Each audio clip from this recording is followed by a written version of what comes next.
తెలంగాణలో ఇసుక మాఫియా ఆగడాలు రోజు రోజుకు పెరిగిపోతున్నాయి. ఎలాంటి అనుమతులు లేకుండా తవ్వేస్తూ ప్రభుత్వ ఖజానాకు గండి కొడుతున్నారు. ప్రజాప్రతినిధులతో పాటు ప్రభుత్వ అధికారుల అండదండలు ఉండడంతో ఇసుక మాఫియా ఆడింది ఆట పాడింది పాటగా సాగుతుందని విమర్శలు వెల్లువెత్తుతున్నాయి.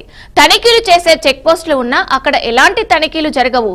వెయిటింగ్ కాట ఉన్నా కూడా ఇక్కడ కనీసం వెయిటింగ్ చూసుకోకుండానే ఇక అధిక లోడులతో ఇసుక లారీలు వెళుతున్నప్పటికీ సంబంధిత శాఖల అధికారులు కూడా పట్టించుకో లేదని స్థానికులు వాపోతున్నారు. సహజ సంపదని ఇష్టానుసారంగా తరలిస్తున్న వారిపై ఇకనైనా రెవెన్యూ శాఖ దృష్టి సారించి ఇసుక అక్రమ రవాణాకు అడ్డుకట్ట వేయాలని ప్రజలు కోరుతున్నారు.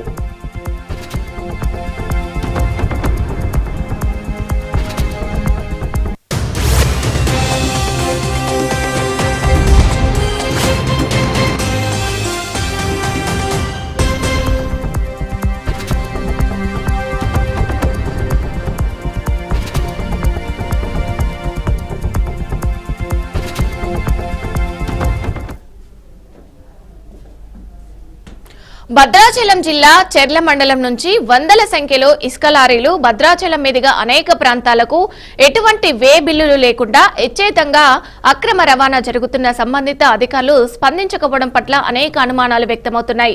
రాత్రి పగలు తేడా లేకుండా విచ్చలవిడిగా అధిక వేగంతో తిరుగుతున్న ఇసుక లారీలపై చర్యలు తీసుకోవాలని ప్రజలు మొరపెట్టుకుంటున్నా ఎవరూ పట్టించుకోవడం లేదు. పేరుకే చెక్ పోస్టులు, అక్కడ తనిఖీలు చేసే అధికారులు ఉండరు. ప్రతినిత్యం వందల లారీలు ఇసుక రవాణా ఉండడంతో ప్రధాన రహదారులు గుంటలు పడి వాహనాల రాకపోకలకు తీవ్ర అంతరాయం ఏర్పడుతుంది. దుమ్ము ధూళితో పాటు ప్రజలు అవస్థలు పడుతున్నారు. అయినా రెవెన్యూ మైనింగ్ అధికారులు ఎలాంటి చర్యలు తీసుకోకపోవడం వలన భద్రాచలం చెర్ల మండలాల్లోని అనేక గ్రామాల ప్రజలు ఇసుక లారీల వలన అనేక ఇబ్బందులు పడుతున్నప్పటికీ అధికారులు ఎవరూ పట్టించుకోవడం లేదని ప్రజలు ఆందోళన చెందుతున్నారు. ఇక ఇసుక దందాపై అధికారులు ఎలాంటి చర్యలు తీసుకోకపోవడం వలన అధికారుల అండదండలతోనే ఇసుక రవాణా అక్రమ రవాణా జరుగుతుందని కూడా ఆరోపణలు ఉన్నాయి.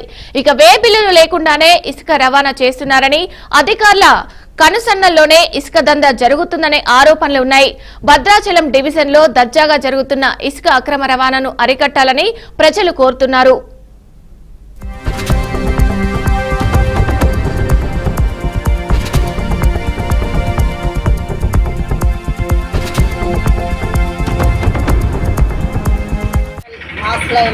జిల్లా నాయకురాలని ఇవాళ భద్రాచలం నుంచి వాజేడు, వెంకటాపురం, చెర్ల, దుమ్మగూడెం ఏరియాలో ఇసుక ర్యాంపుల వల్ల అక్రమ ఇసుక తోలుతున్నారు.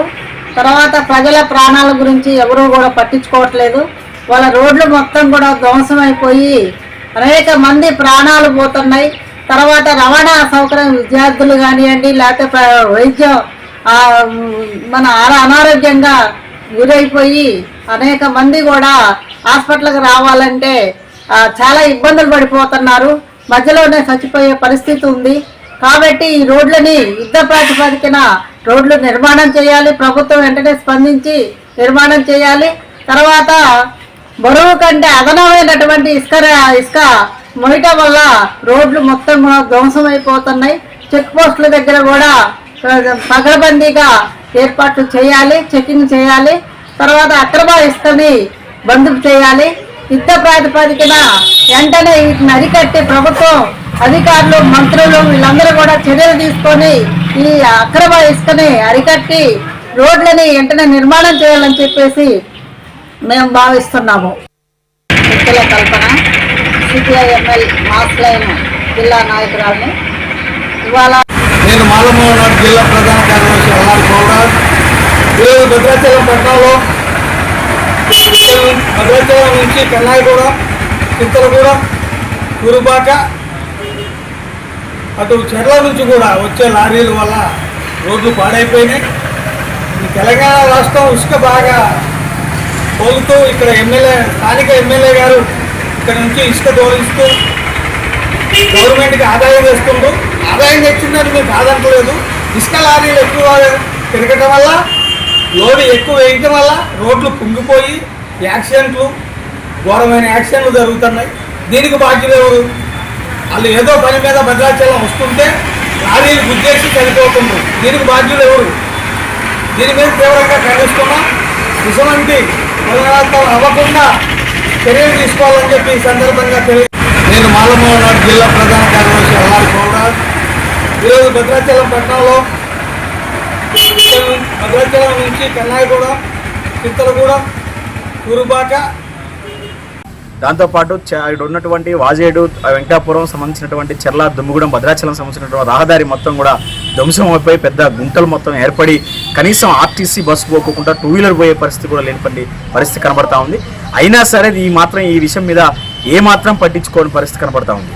దాంతోపాటు మొన్న తెల్ల వెంకటరావు గారు అక్కడికి వెళ్ళి రహదారులని మొత్తం కూడా చేపిస్తానన్నాను అని చెప్పేసి అక్కడ హామీ ఇచ్చి అక్కడ ఉన్నటువంటి ధర్నా వాళ్ళని మొత్తం కూడా తీసుకుపోయిన పరిస్థితి కనబడతా ఉంది. ఒక పక్క అర్థం కాని పరిస్థితి ఏంటంటే ప్రజలకి, ఒక పక్క అధికారులే ఇలా చేస్తూ ఉన్నట్టు, ప్రజాప్రతినిధులే మీ గవర్నమెంట్, కాంగ్రెస్ గవర్నమెంట్ ఉన్నటువంటి మీరే ఎమ్మెల్యేగా ఉన్నటువంటి ప్రోత్సహిస్తున్నా ఉంటే మళ్ళీ అక్కడికి వెళ్ళి మేము బాగు చేస్తూ ఉన్నాం, మరవైతులు చేస్తామని చెప్పేసి కూడా చెప్పడం చాలా ఆశాస్యమైన పద్ధతిలో కనబడతా ఉంది. కాబట్టి ఇదంతా ప్రజలంతా గమనిస్తూ ఉన్నారు. అధికారులుగా, ప్రజాప్రతినిధులుగా, ఎమ్మెల్యేలుగా మీరు బాధ్యత తీసుకోవాల్సిన అవసరం ఉంది. ఇక్కడ ఉన్నటువంటి డబ్బుల ఆర్థిక సంబంధ సౌలభ్యాలు పెట్టుకోవడం మాత్రమే.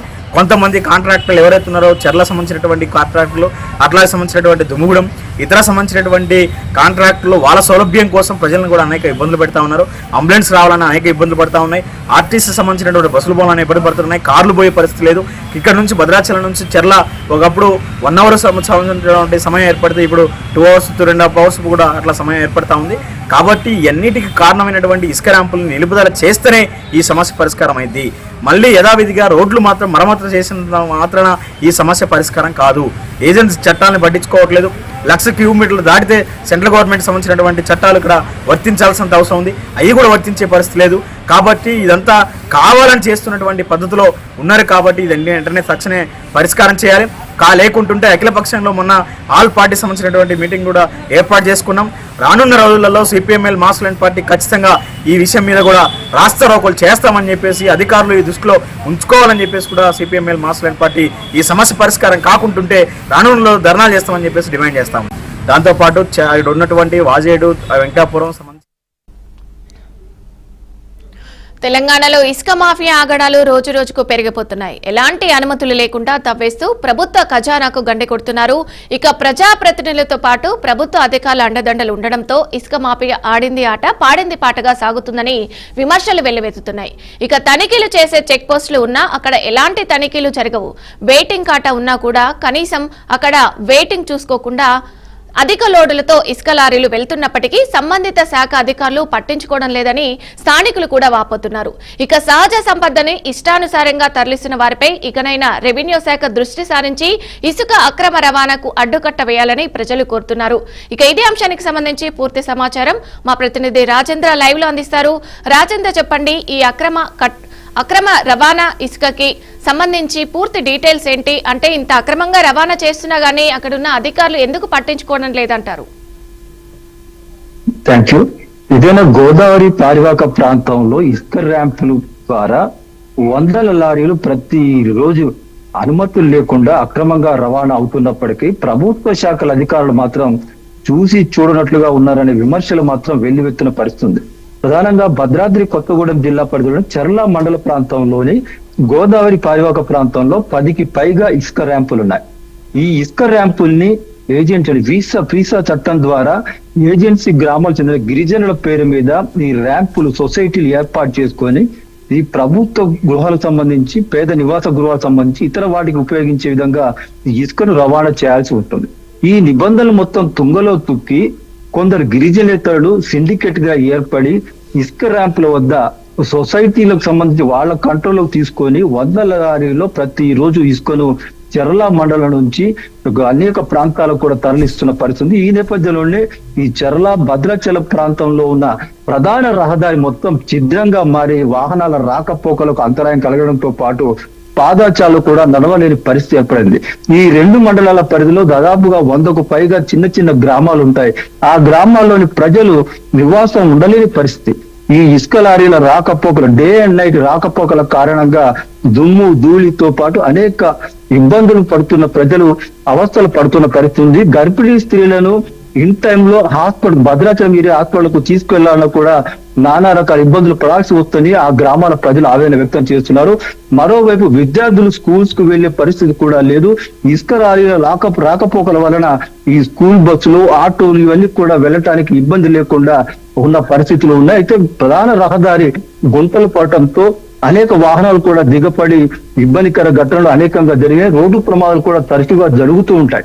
ఇదంతా ఒక ఎత్తు అయితే ఇసుక ర్యాంపుల నుండి వే బిల్లు ఒకటి ఉండి ట్రాన్స్పోర్ట్ మరోవైపుగా చేస్తున్న పరిస్థితి ఉంది. అయితే ఇసుక ర్యాంపుల వద్ద వే బ్రిడ్జి ఉండాల్సి ఉంది. అయితే అటువంటిది లేక భద్రాచలం ఏరియాలో ఇసుక వే బ్రిడ్జి ఏర్పాటు చేశారు. అయినప్పటికీ కూడా ఈ అధిక లోడుతో వెళ్లే ఇసుక లారీలు కాటా వేయకుండానే ఇతర ప్రాంతాలకు ఇసుకను తరలిస్తున్న పరిస్థితి. వే బిల్లు ఒక ప్రాంతానికి ఉంటే మరో ప్రాంతానికి ఇసుక రవాణా చేస్తుండటం, ఒకే వే బిల్లుపై అనేక లారీలు కూడా ట్రాన్స్పోర్ట్ చేస్తున్న విమర్శలు ఆరోపణలు కూడా ఎక్కువ వినిపిస్తున్న పరిస్థితి. అయితే కెపాసిటీకి మించి ఇసుకను లోడ్ చేసుకొని పోతున్నప్పుడు కూడా అధికారులు ఎవరు పట్టించుకోవడలేని ఆరోపణలు కూడా వెల్లువెత్తున్న పరిస్థితి కనపడుతుంది. ఇటు రెవెన్యూ శాఖ అధికారులు కానీ ఇటు మైనింగ్ డిపార్ట్మెంట్ చెందిన అధికారులు కానీ ఈ ఇసుక అక్రమ రవాణా దందాపై మాత్రం ఎలాంటి చర్యలు తీసుకోవటం లేదనే విమర్శలు మాత్రం వెల్లువెత్తున్న పరిస్థితి కనపడుతోంది. ప్రభుత్వ శాఖల అధికారులు పొలిటికల్ లీడర్ల అండదండలతో ఈ ఇసుక అక్రమ రవాణా జరుగుతుందనే ఆరోపణలు కూడా వెల్లువెత్తున్న పరిస్థితి కనపడతా ఉంది. ఈ ఇసుక రవాణాను అరికట్టాలని ప్రజా సంఘాలు వివిధ రాజకీయ పార్టీ నాయకులు స్థానిక ప్రజలు డిమాండ్ చేస్తున్నప్పుడు కూడా అధికారులు నామమాత్రంగా స్పందించడం లేదనే ఆరోపణలు కూడా వినిపిస్తున్న పరిస్థితి కనపడతా ఉంది. అనేక అనర్థాలు జరుగుతున్నా, ఇబ్బందులు కలుగుతున్నా అధికారులు మాత్రం కన్నెత్తి కూడా చూడటం లేదనే ఒక విమర్శ కూడా వెల్లువెత్తున్న పరిస్థితి కనపడుతుంది. చెక్ పోస్టులు ఉంటాయి, ఈ ఇసుక రవాణా చేసి తనిఖీలు నిర్వహించే చెక్ పోస్టులు ఉంటాయి. అవి పేరుకు మాత్రమే చెక్ పోస్టులు. అక్కడ తనిఖీ చేసే అధికారులు ఏనాడు కూడా అక్కడ ఉండి తనిఖీ చేసిన దాఖలాలు లేవని స్థానికులు చెప్తున్న పరిస్థితి కనపడుతుంది. ప్రతి రోజు రాత్రి పగలు తేడా లేకుండా వందల సంఖ్యలో లారీలు చర్ల మండలం ఇసుక ర్యాంపుల నుండి అన్ని ప్రాంతాలు తెలంగాణలోని అనేక ప్రాంతాలకు ట్రాన్స్పోర్ట్ చేస్తున్నప్పటికీ కూడా అధికారులు పట్టించుకోవడం విమర్శలు వెల్లువెత్తున్న పరిస్థితి కనపడుతుంది. ఇదే క్రమంలో నకిలీ వెబిల్ల ద్వారా కానీ అధిక లోడ్ల ద్వారా కానీ ప్రభుత్వ ఆదాయానికి వందల కోట్ల రూపాయలు ఈ ఇసుక మాఫియా గండి కొడుతున్నారనే ఆరోపణలు కూడా వెల్లువెత్తున్న పరిస్థితి కనపడతా ఉంది. ప్రధానంగా గోదావరి పారివాక ప్రాంతంలో ఈ ఇసుక అక్రమ రవాణా మాత్రం అరికట్టాలని స్థానికులు కోరుతున్నారు. చెక్ పోస్టుల వద్ద కూడా తనిఖీ అధికారులు ప్రత్యేకంగా ఏర్పాటు చేసి ఆ లారీలను తనిఖీ చేసి అధిక లోడ్ లేకుండా నియంత్రించాలని, ఈ రహదారి ఛిద్రం కాకుండా ఆ రోడ్లను కూడా మెరుగుపరచాలని కూడా స్థానిక ప్రజలు డిమాండ్ చేస్తున్న పరిస్థితి ఉంది. Right, thank you Rajendra.